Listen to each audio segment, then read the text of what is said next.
You think it's free because you don't actually have to cut a check to the government. They just take it out as it comes to you. So, no, there's no such thing as free medicine, and this is not going to be free, and there's no way they're going to get away by just taxing the rich. It's going to be people like you and I as well.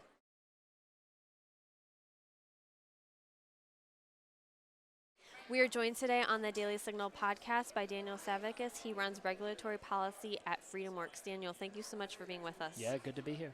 So we're here at CPAC, and the theme this year for CPAC is socialism versus the American dream. Why are you so passionate about this, and why is this such an important topic? So I'm passionate about this because FreedomWorks exists to protect free markets and the rule of law, and socialism would destroy both of those. The American dream, like you said, is antithetical to socialism in that the American dream is really making your own life and not depending on the government helping you out. It's making your own way, making your own life for you and your family.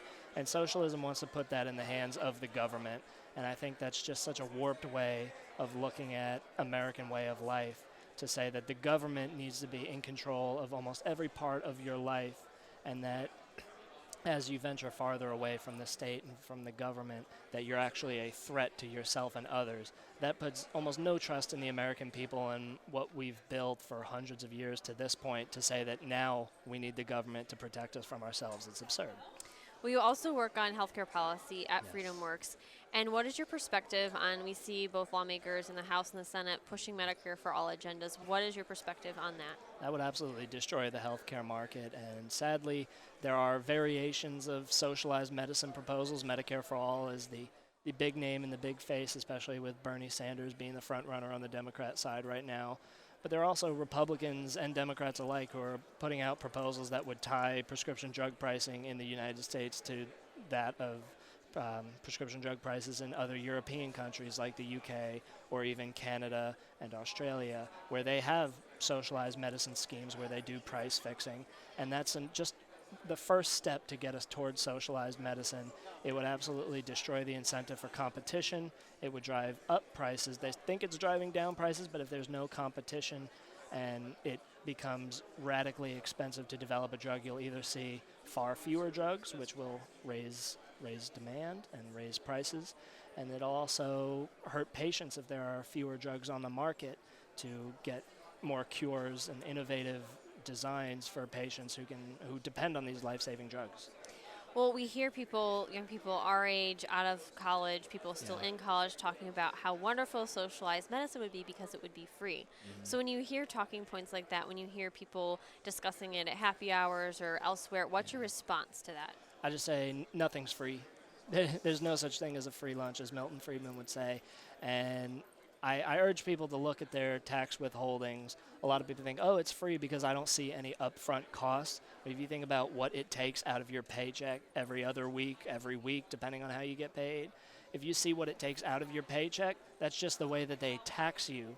And it's going to absolutely throttle your income and decrease the amount of actual earnings that you take in.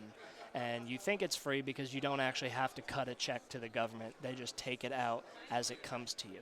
So, no, there's no such thing as free medicine, and this is not going to be free, and there's no way they're going to get away by just taxing the rich. It's going to be people like you and I as well.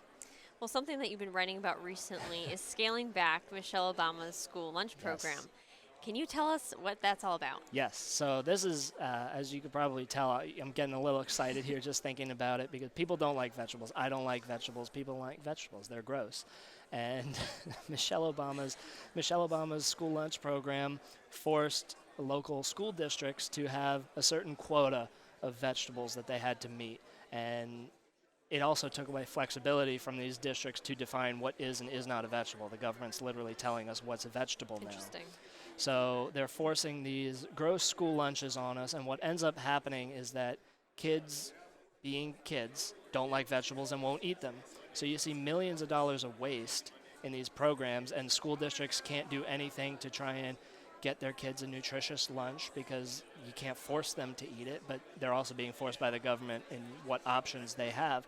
So there's a new rule by USDA that gives school districts a little more flexibility into how they can define vegetables and what offerings they do, whether they're more a la carte offerings for the kids. It just provides more flexibility because being in Washington, D.C., working on policy, I don't know what works best for school districts across the country. And people here in Washington don't know what's best for my hometown of Westfield, New Jersey, and they don't know what's best for school districts in states like Kansas. That's why we have to let localities have a little more decision making, especially in something as small as what they give their kids for lunch. I'm just curious, I have to ask really quickly. Yeah. Have you ever been to a school and seen the lunches that they're providing? Not recently. I think the most recently it was probably my senior year of high school, gosh, about 6-7 years ago now was the last time I was in a public school cafeteria. But no, I've tried not to bring those memories back for myself.